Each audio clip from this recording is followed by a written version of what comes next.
stories. After all, it's a part of international law. And if we can't implement international law, which provides that a country who's signatory to that convention, and that's the Soviet Union and the United States, along with over 100 other countries, that will honor the right of a person to leave a country freely and return freely, just as clear as anything can be. If we don't have enough moral courage to do that, I think we're in pretty bad shape. That was the late, great United States Senator Henry Scoop Jackson of Washington State, co-author of the Jackson-Vanik Amendment, which brought the plight of the refuseniks to the Senate floor. Speaking up on their behalf. That was Beth Huppen, who currently works at Jewish Family Service, but back in 1974 was just one of many concerned Jewish youth who wanted Soviet Jews to have the right to emigrate. You know, we were on various Jewish mailing lists, and back then, you got newspapers, the transcript, or whatever Jewish papers you would get in Spokane, which my parents were on, some other mailing lists. But you didn't have easy access to news, but it was definitely out there if you were looking. Then there was going to be a Soviet exhibit at World's Fair, Expo 74 in Spokane. And we thought, if they're coming to Spokane, we're going to tell them, let our people go. Because, what could we do from Spokane? Right. We wrote letters and that kind of thing, but there wasn't a whole lot you could do in Spokane. And so tell me about the Soviet exhibit and the protests there. Well, there was a rule that you couldn't have any posters or signs on the exhibit grounds. It's a World's Fair, but we thought if you have a T-shirt, you can put a message on a T-shirt, and you can't tell people they can't wear T-shirts. So we had T-shirts made. When I say we, I mean my parents were very involved, my dad in particular, and a handful of people in Spokane, mostly Jewish, but some non-Jewish people as well.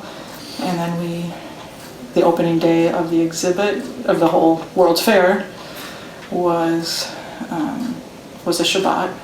It was a Saturday. And I remember we had a USY regional board meeting in Spokane that weekend so that there'd be a group of young Jews. I mean, in Spokane there were 20 Jews in the youth group. That was it. I mean, it wasn't like there were hundreds of Jews you could call upon. And we walked downtown after services on Shabbat, and we started walking through the exhibit with these T-shirts on, and we walked in the front door, and out there were probably 20 of us, out the back door, back in the front door, in the circles, and the Soviets thought there were hundreds of us. And they went crazy, and they wanted to know who was paying us, because they couldn't imagine that anybody would do such a thing unless they were being paid, because in the Soviet Union you don't protest about anything. Right. So they called the police, and the police were going to arrest us. Because they were going to arrest us, and the press was there because it was the opening day of a World's Fair, so it got big press all over the country. We had people sending us clippings from all over the country, pictures of us wearing our T-shirts. And because they wanted to arrest us, we made us, it served our purposes quite well. Protests, letter-writing campaigns, and the Jackson-Vanik Amendment all had their impact, raising awareness and penalizing the Soviet Union for its cruel and restrictive emigration policy. But back in the USSR, freedom for the refuseniks was still more than a decade away. For many Soviet Jews, even requesting the right to emigrate was too dangerous to contemplate. You could lose your status, your job, even your home.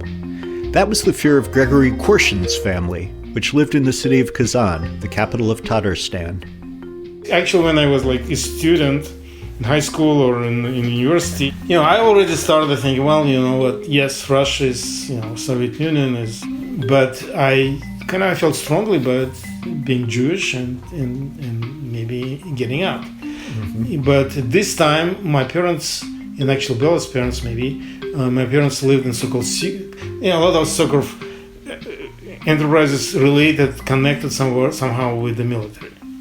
Defense industry, things of that sort. Most of the industry was defense related. So the thing was that if you want to quit and say, all right, so let's say I quit, I want to go to Israel, then you're kicked out from your apartment because apartment does not belong to you. It belongs to the enterprise where you work. Right. And therefore, my parents were very sort of didn't want to do this. For Soviet Jews of Korshin's generation, every decision was impacted by their status as second-class citizens. And I was like, when I graduated from high school, I said to my parents, well, I want to go to Moscow, I applied to this news. And they were sort of, no, it's just not a good idea, just like you will lose time and so on. And because you could not apply like online or send your papers, you have to go there in person. If you feel in one place, you lose chance to another, more or less. So if you don't go into university, you're drafted like within 3 months to the army, and it's not really enjoyable.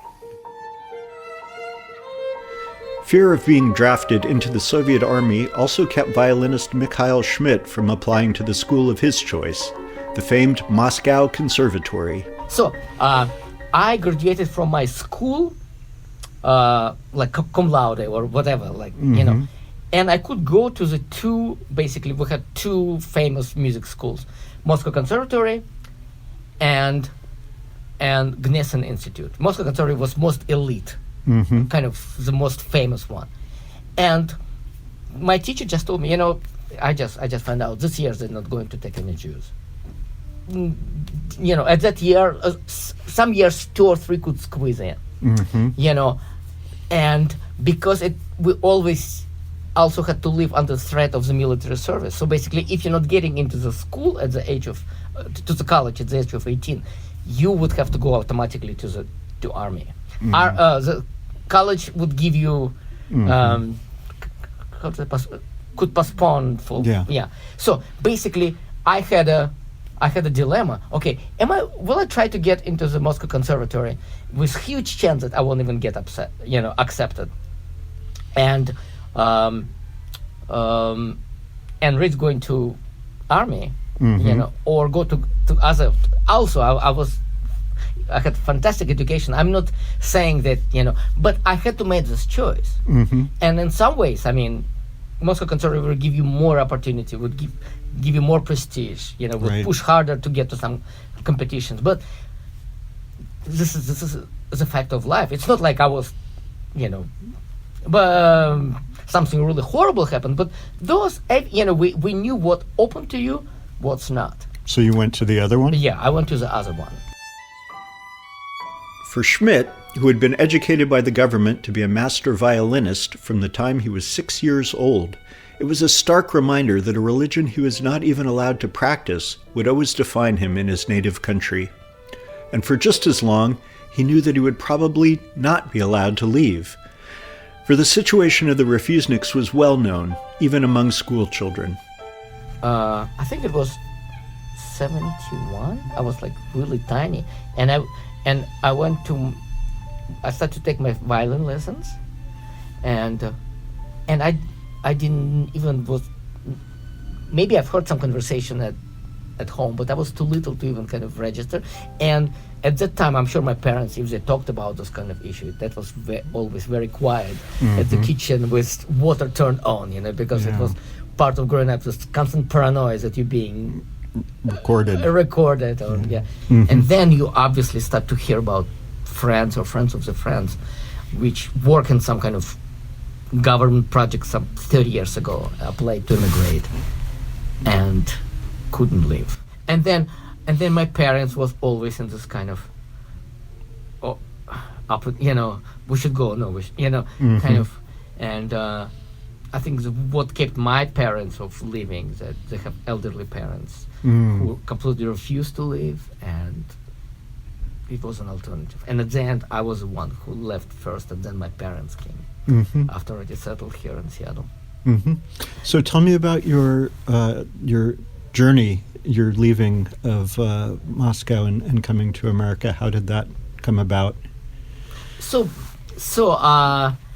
it was kind of building for few years. I just felt like, you know, I just can't take it anymore. I can't take this constant anti-Semitism. I couldn't take the system.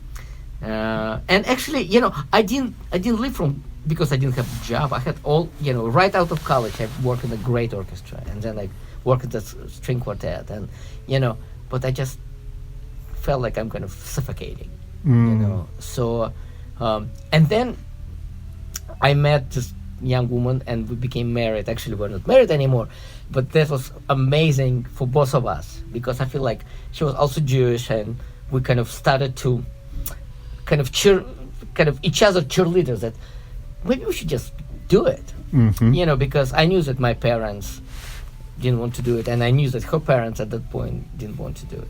So we got married, and we just started to kind of seriously talk. Okay, we should start. We just should start organizing it. You all knew what the steps you had to take to get out of that place. So you basically, on certain day, you would go to Dutch embassy, because Dutch embassy at that point represented Israel, which didn't have any diplomatic relations at that point with Soviet Union. So you go there, you leave your name, and say, we're interested in. I think it was even. I don't remember all the details. It was very it was some kind of person outside of the embassy, So you would just go to this person, and this person write down the thing, and then you wait, and you just hope that nobody was stealing your mail, or it was always big concern, or somebody trying to prevent you to actually receiving that first paper, which was invitation for some mysterious Uncle Chaim from Tel Aviv who want to reunite with his beloved nephew. And we all, it was the same thing throughout the years. Some people have real relatives, but a lot of people didn't have really close relatives in Israel. So it was this kind of game. So Soviet government knew that it's completely fake. We all knew it, but because of Jews were always pawns, Soviet Jews, in this kind of geopolitical game. When Russian Jewish emigres finally made it to Seattle, it was the nonprofit organization Jewish Family Service, with help from HIAS, the Hebrew Immigrant Aid Society, that took the lead in helping them get settled in their new city. Carol Benedict was the first caseworker hired by JFS to ease the transition for these strangers in this strange land. I was up in Seattle getting my master's degree, and I saw an announcement that Jewish Family Service was looking for someone very part-time, just 10 hours a week, plus if you spoke Russian. I applied, got hired within a day or two. No, I think it might have even been at the interview. Jeanette Lazowski asked me if I could work full-time. Because the floodgates had just started opening. We had just a few clients had already come, and then that was December 1988 and January 1989.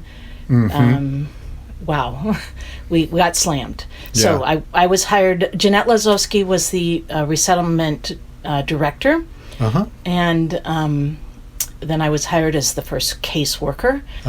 So. And what did a caseworker do? So JFS's program through HIAS was more intensive than many other resettlement programs run by IRC, the International Rescue Committee, or Catholic Community Services.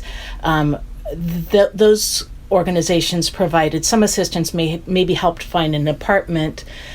Ours was more intensive in that we actually walked the refugees through the process of getting some necessary benefits, medical coupons, and health insurance. And we also provided housing, and we had a warehouse where people would donate furniture, and then we would help the refugees get everything they needed. And so I spent a lot of time with each family, got to know them all pretty well. One of those families was the Korshins. Gregory, his wife, Bella Pozina, and their 2 sons, ages 12 and 5. So we applied for immigration. We were given this refugee status. Then we didn't have any relatives Usually people have relatives that would like vouch for them and sign affidavits like, yes, we'll take this charge. But in this case, it so happened that Beth Shalom collectively sponsored Jewish immigrants. So Beth Shalom signed for us. And then we already knew that we were immigrating. I had no idea where. And then somewhere maybe in May 91 that we were told, well, you're going to Seattle. So we didn't know anything. It was it was essentially first time we were abroad. So we arrived here in Seattle, and local community, local Russian immigrants, Jews who came before us, they organized everything for us. There was an apartment rented, and they met us in the airport. So we came, and we had furniture, food, and everything. It was very, very strong. Very strong indeed. These are just a few stories of Russian Jews